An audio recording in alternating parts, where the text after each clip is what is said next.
You're listening to a podcast appearing on the Two Guys Talking Podcast Network.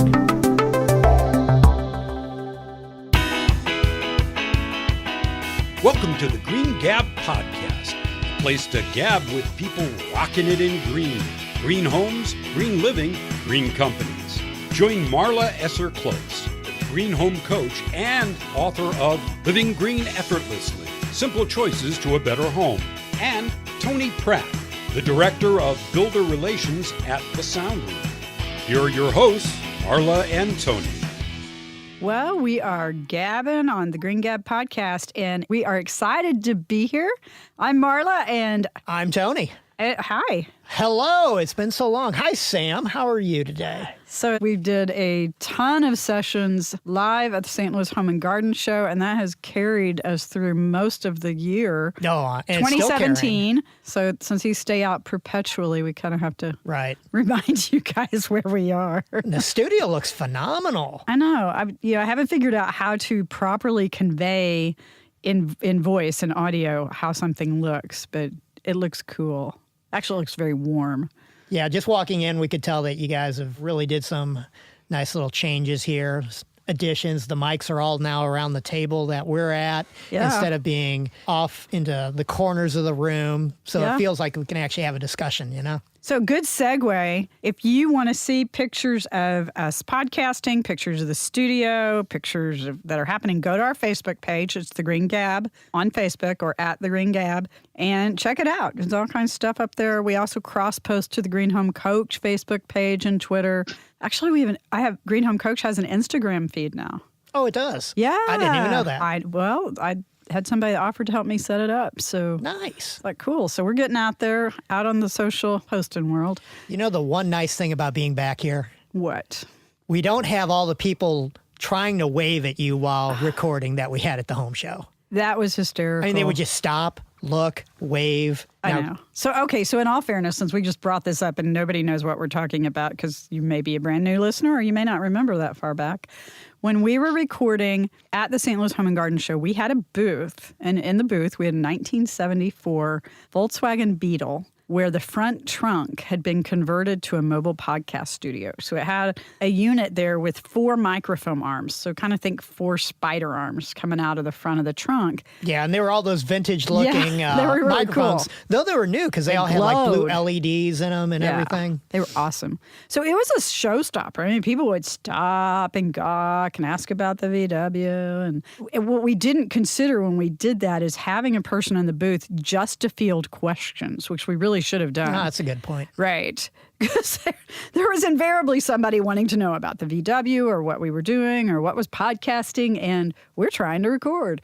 Yeah. So we'd be recording, sitting in chairs around the front of this, staring into the trunk of this car, and people would come by waving, trying to get our attention, and we're sitting there trying to focus on what we're saying. Yeah. So it was a lot of fun. It was a big hoot. That is also up on the Facebook page if you want to go check it out. It's pretty hysterical. There's a bunch of Facebook Lives from the recordings. Check it out, and you can see why it makes us chuckle. Probably the best part of that whole experience was we didn't have far to go to get guests. No, we didn't. And we really hope to be back for the 2018 Home and Garden Show. And if any of our listeners out there have a show that they would like us to come live podcast at, we'd love to talk with you because it's a lot of fun. It's a great way to capture permanent content from your event and really make it available not just to your members or your audience, but to the larger podcasting audience out there. And podcasting is just it's just a really cool medium. I mean, we all had this on-demand video in our homes and on our computers and stuff, and now you have this huge library of on-demand audio about just almost anything you can imagine. That's pretty true. cool stuff. Yep. Pretty cool stuff. Well, hey, we've got a guest on board to gab with today that I'm just super excited to introduce. Andy, you've been so very patient waiting for us to get through all of our jabber. How are you? Well, it's been fun. I've spent some days at the St. Louis Home Show, so I know exactly what you're talking about. There you go. Well, this past year was the 40th anniversary. Oh, wow. So they made a big to-do about it, and they just did a bang-up job. It was a really well-done show. They had pictures from 40 of the past shows. They really wanted to tie in the old and the new. So when we said, hey, we got the 74 Bug we want to bring down, they're like, oh, my God, it's perfect. Yeah. It was a lot of fun. It's always been a good show. I'm glad to hear they're keeping up the tradition. It is. Thank you. And Andy, introduce yourself, please, so our listeners know who you are. Happy to do so. Andy Armstrong. I am the Vice President of Sales and Marketing with Fujitsu General America. So I'm responsible for the sales of all the heating and air conditioning products from Fujitsu for the U.S. and Canada and down into the Caribbean. Oh, wow. That's a little travel, huh? Yeah. We try to make as many excuses as we can to go down to the Caribbean, but it's only a small part of the market, so we don't get down there too much. But it is a wonderful growing business, and we're seeing a lot of nice changes that we're real excited to talk to you about. So explain a little bit more about what Fujitsu does in heating and cooling, because it may be a name that's not familiar to a lot of folks. Absolutely. Fujitsu is a manufacturer of heating and air conditioning products. They're manufactured in Asia, and like many of the Asian products, they're a little bit different than what we're used to here in the United States. In the United States, because we had bigger homes and had a little bit different technology in the way we heated and cooled them, we're not quite used to this technology. And this technology is very much focused on getting the amount of heat or cool that you need to a specific space, as opposed to heating and cooling the entire home or the entire business.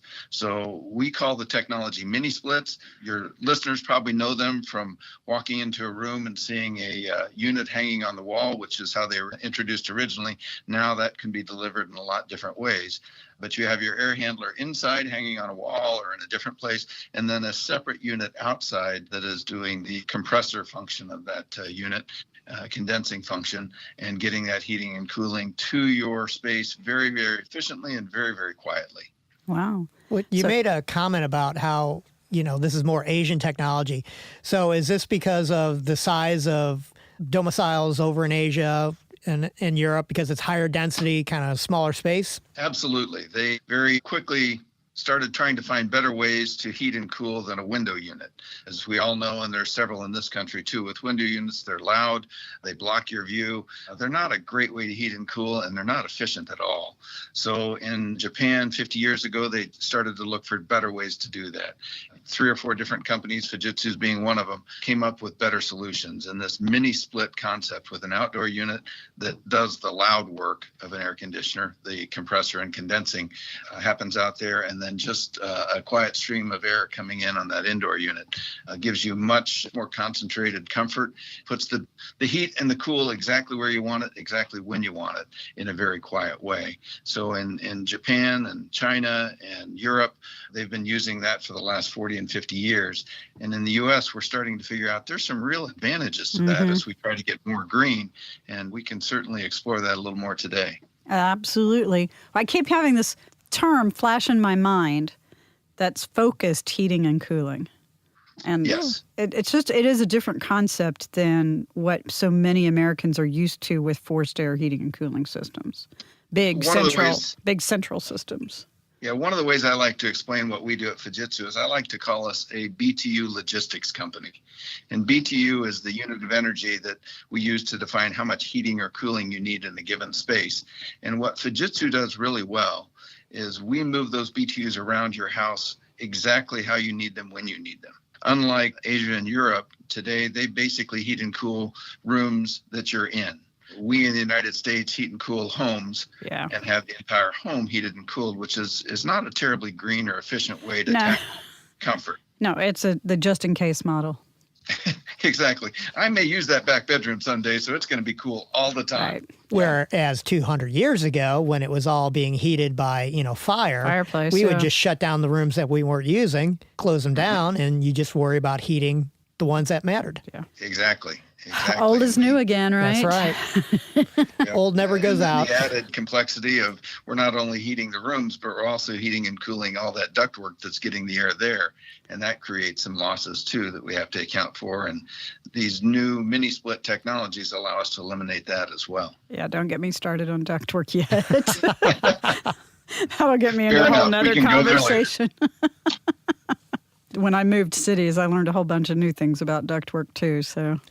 Apparently, construction is not the same city to city. It's not. No, you are absolutely correct. It's not. Well, I'm going to suggest we take a quick break. And when we come back, Andy, I want to hear more about how you got into heating and cooling. And we discovered earlier that we've got a common linkage in our past and a little bit of engineering in our backgrounds. And a little St. Louis in all of our backgrounds, too. So when we come back, I would love to dig into that a little bit more. Sounds great. Hi, this is Art Maines from Scammercast.com, where we educate, inform, and protect our elders and those who care for them on the Two Guys Talking podcast network. Wouldn't it be cool if your advertising could last forever? It can with perpetual advertising. Here's how it works. Unlike TV or radio ads, where every instance the ads are broadcast, they're only played once and lost forever. Perpetual advertising can have repeat exposure and replayability weeks, months, and even years after they're inserted in a podcast. So even if a podcast is a few years old, your ads will still be impactful to repeat listeners, as well as new listeners. This gives your advertising dollar the most bang for the buck. Find out more about perpetual advertising at twoguystalking.com/sponsors. Hey, we're back gabbing today with Andy of Fujitsu. I'm going to say heating and cooling, even though that's not your official name. It helps me to remember. It helps me to remember where you are, because Fujitsu does have several different businesses, don't they? Absolutely. And your listeners may know them best by computers and scanners and TVs and things like that. That's right. We're a separate division, but it is a global division, and we're number 2 or 3 in most markets in the world selling heating and air conditioning. That's product diversification, right? Absolutely. It's a good thing. So we hinted before the break that you have a connection back to St. Louis, and we had a lot of fun discovering that you and I both went to the same school, albeit not at the same times. But WashU Battling Bears. Yep, the good old Bears, Washington University. Yeah, although these days I get kind of admonished. They're like, no, you got to say Washington University in St. Louis. So they've really branded that. Nobody is going to mistake WashU in St. Louis for University of Washington. But I can't tell you, because I grew up in Oklahoma, where I live now, gone back. And when I was going to school, so many people would say, you're going all the way out there? And I'm like, no, Missouri, St. Louis. And they're like, huh? But we're going to the academic school. Right. But in the 80s, Washington University didn't have, it was really just coming out of its commuter school status. Sure. Because the 70s were a really rough time for Washington University, and I actually was part of the group that helped to rebuild the Greek system, the fraternities and the sororities. We were the growing pledge classes. Sure. So probably by the time you got here, Andy, things were a little bit more stable. At least I hope so. Yes, they were. The Greek system was strong, and I was a member as well, and I actually served on the interfraternity councils to help continue your good work. And we did grow it quite a bit those 4 years as well. You wouldn't believe it now. It's robust, to say the least. You also said you were a member of 13, which I think is something very unique that Washington University does. It really is. It's a leadership honorary, and every year they put on a carnival for a chosen charity. When I was there, our charity was cystic fibrosis, and we worked closely with the community to raise money and bring attention to that disease and how we could help solve the problems of those children who had the disease. And we were able to raise a bunch of money and all at the same time have a great event for the university. So I was very proud to be a part of that organization. We called them facades, and they would be little theaters that we would construct on the site for the 13 Carnival every year.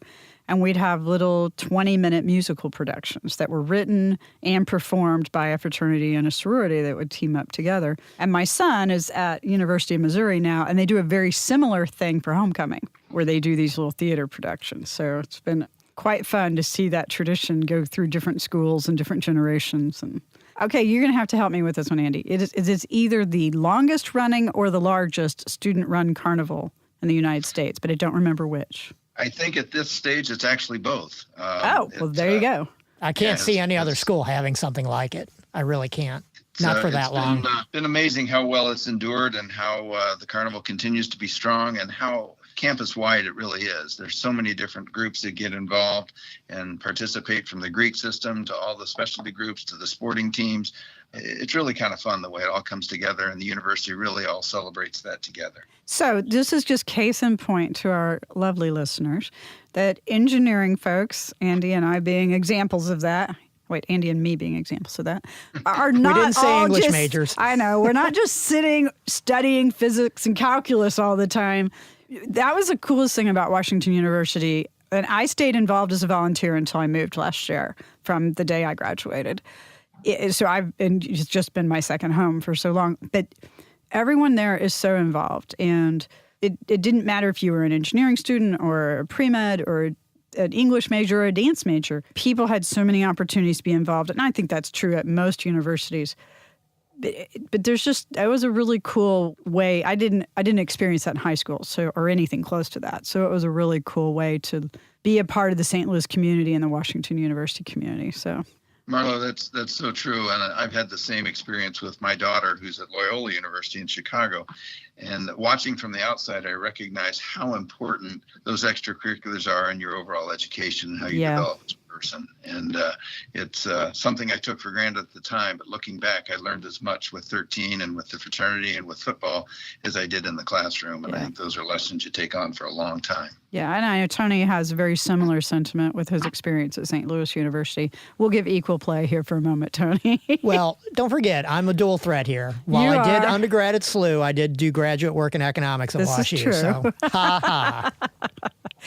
Tony is a student of the world. He has studied many, many things. This is part of what got us going, was just these wonderful intellectual probing conversations that we would have every few weeks. And that was a big part of the precursor that led us to doing the Green Gab podcast together. So a little history there for you.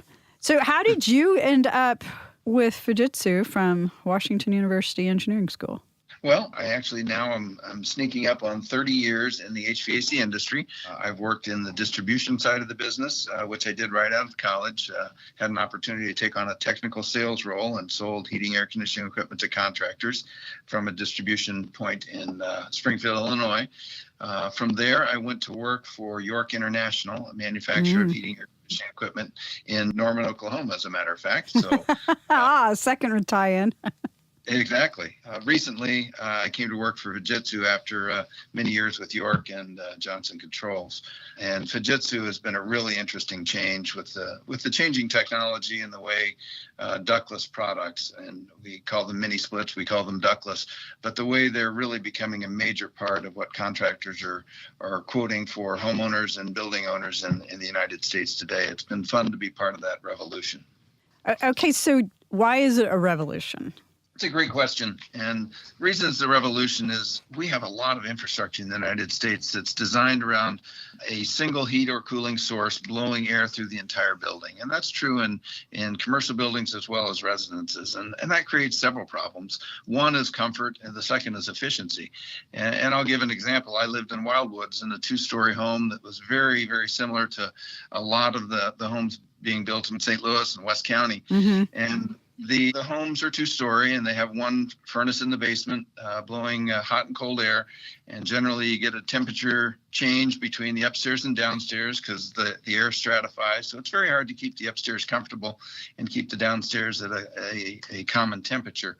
And also, we're heating and cooling a lot of space that we're not living in. The average homeowner now lives in a 2,000 square foot home, but they only actually use 300 to 400 square feet on a daily basis. So it's kind of hard to justify heating all that extra space. So a great solution to that is something we've learned from ductless technology, where we can put exactly the amount of heating and cooling in any room in the house.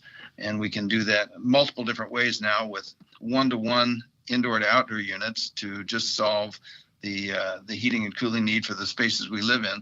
Or we even have technologies now where you can put one outdoor unit and have up to 9 indoor units attached to that. So you can really customize and zone and really just use exactly the amount of heat or cool you need in any room in your house. So what's the number one reason a homeowner would want this technology over what they're used to? And I say that because most contractors seem to default to forced air heating and cooling systems, central. Yeah, there are a couple of answers to that question, Marla, and it's a tricky question because your comment about contractors is so true. The contractors are going to default to what they're comfortable with. Right, what they know. That's part of our challenge, too, is educating contractors to how this can be a better solution. As the revolution started, it was more about adding heating and cooling to those rooms that have never been comfortable. So a master bedroom, like my house in Wildwoods, it was never comfortable in the master bedroom because you'd have to get the downstairs at 65 to make the upstairs 72. So a mini split up there would give you exactly what you needed, and you could not worry about the rest of the house during that time.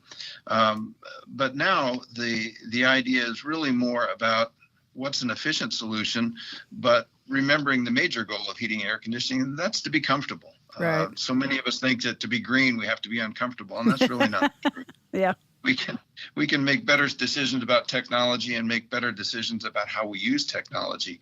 And that's about education. And that's our challenge, to make sure that we continue to educate not only contractors, but upstream through distributors and people who are supporting those contractors, making sure that everyone has that information to let homeowners make good choice about what is really the right solution based on their needs. Well, I've got one quick question. What I'm seeing and what I hear talking to builders, and, we work with probably 50, 60 builders here in the St. Louis market. Codes are always evolving and codes are constantly changing.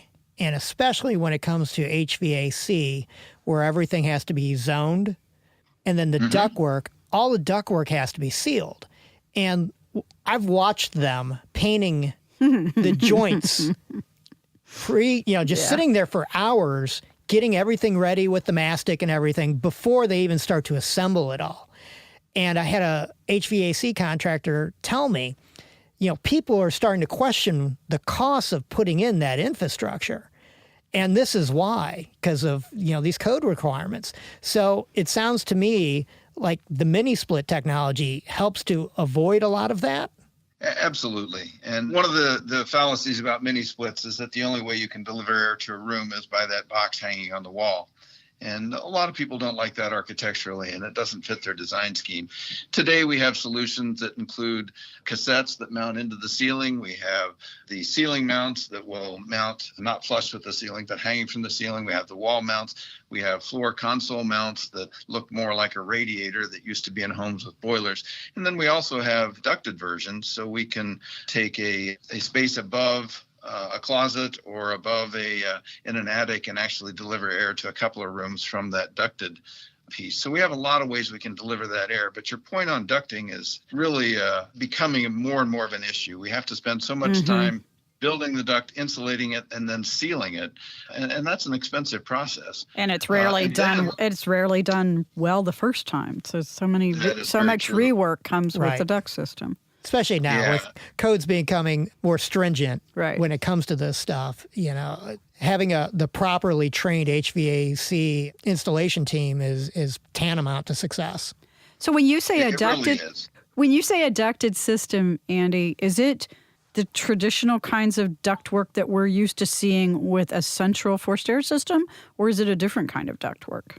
Well, it can be both. We make our air handlers as small as half a ton, which would do a small bedroom, all the way up to doing an entire house. So we can meet that need, and sometimes that's important for specific reasons of the way your outdoor unit's set up or the efficiency you're looking for.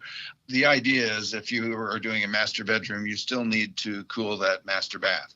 And so sometimes doing a small ducted system where you only have 6 foot of total duct is a whole lot better than running duct through the entire house. Gotcha. That makes sense. I just wanted to make one more point on the ducting. When you think about ducting and whole home ducting, you're not only worried about the insulation and the mastic for sealing, but then we have to have the energy to move that air all through the house. And that's a very expensive proposition over time. So the efficiency of your systems actually improve greatly if you're just moving a little bit of a refrigerant around as opposed to blowing all that air through the entire house. So just another piece to consider as you're making that choice between ducted or the newer ductless technology.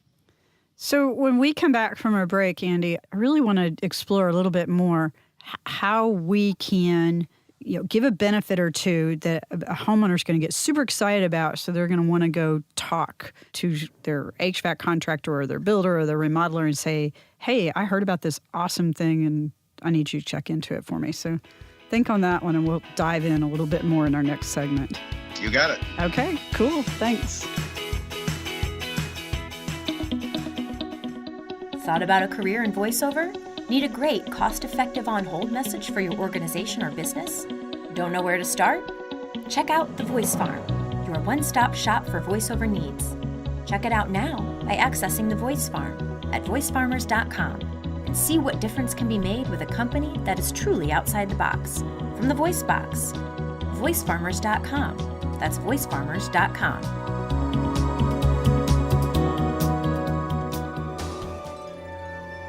Things in 1982 were a lot more simple. BMX bikes, the Versailles apartment complex in Schaumburg, Illinois, the sweet, innocent kiss of Andrea Schaefer, and of course, a little film from a man named Steven Spielberg called E.T. Science fiction, the detail of a broken but still together family, the relationships that were made when you were 12, ones that are never again truly realized. It seems a lot heavier than most remember, but all of these things and more await you in the Two Guys Talking perspective review of Steven Spielberg's E.T. 1982 on the Two Guys Talking Podcast Network. Check it out now at twoguystalking.com. That's the number 2, guystalking.com.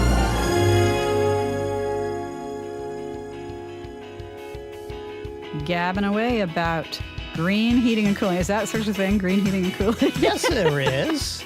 I mean, well, we're going to make it a thing. Anything that goes into construction nowadays has the possibility of being green. Yeah, absolutely true. Absolutely true. It's all about energy efficiency, resource efficiency. But I love, all ties Andy, together. Andy, I love what you're saying about being efficient by delivering what is needed where it's needed.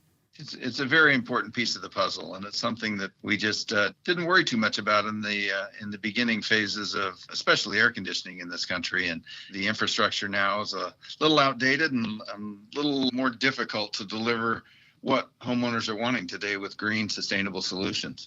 So a lot of my business, I end up working with people to get over the technical side and let's talk to homeowners about what they really want, which is the benefits that they get from green and sustainable solutions. And the real irony with this that I don't think a lot of the home building industry has really truly embraced yet is that they all want the same thing. We all want the same thing. And we have no clue that it happens to come from a green and sustainable solution, but it does.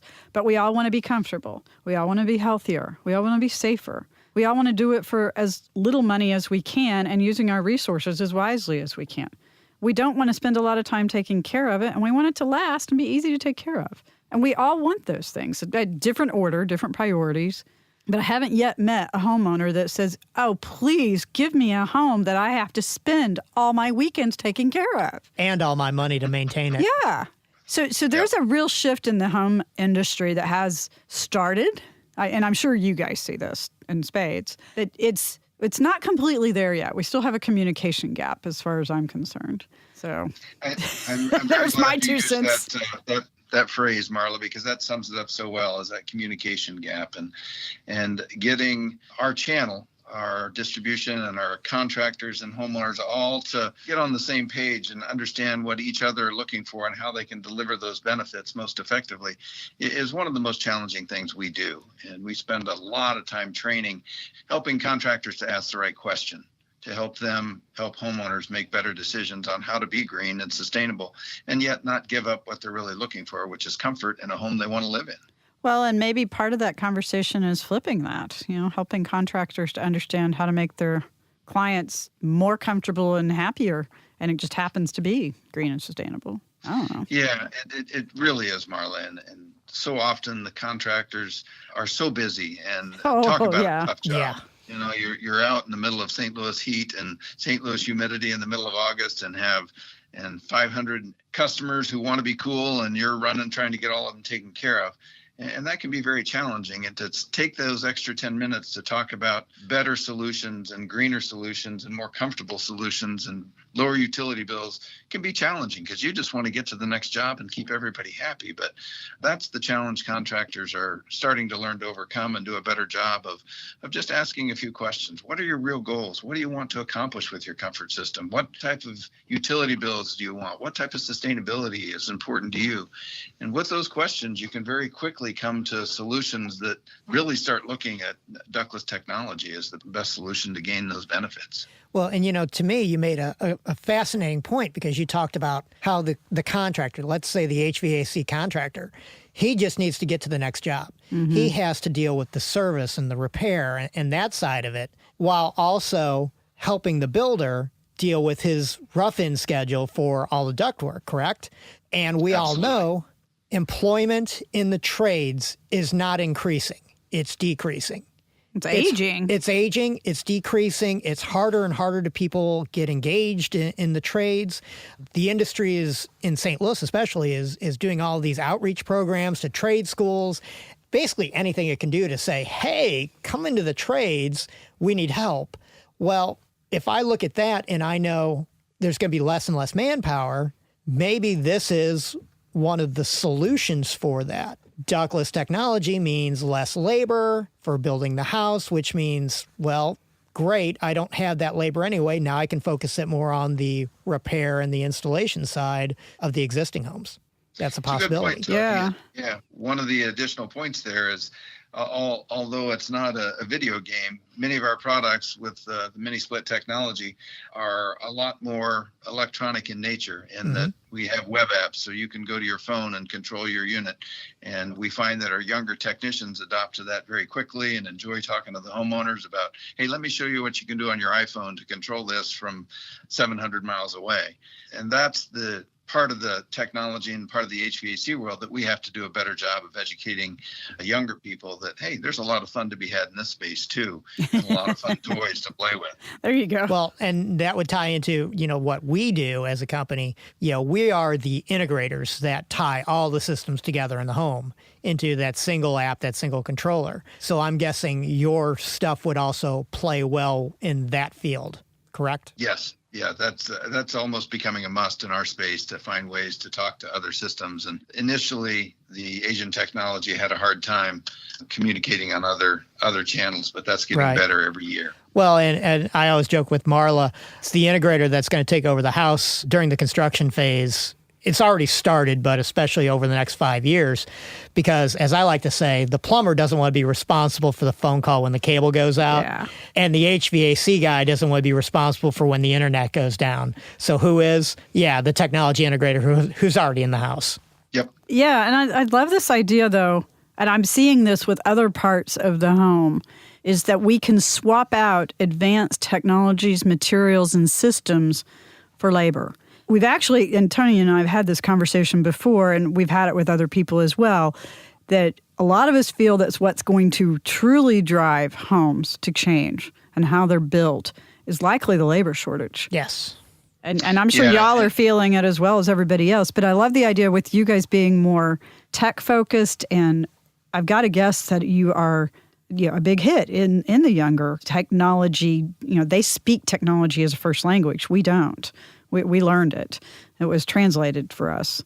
But my kids, oh my gosh, they just think it. Mm-hmm. And I'm sure you see that with your younger techs. Yeah, absolutely. And the labor issue is going to be a problem for the industry. There's no question. And it already is. It's universal. It's not something that's just in the St. Louis market there. And it's something we are challenged with.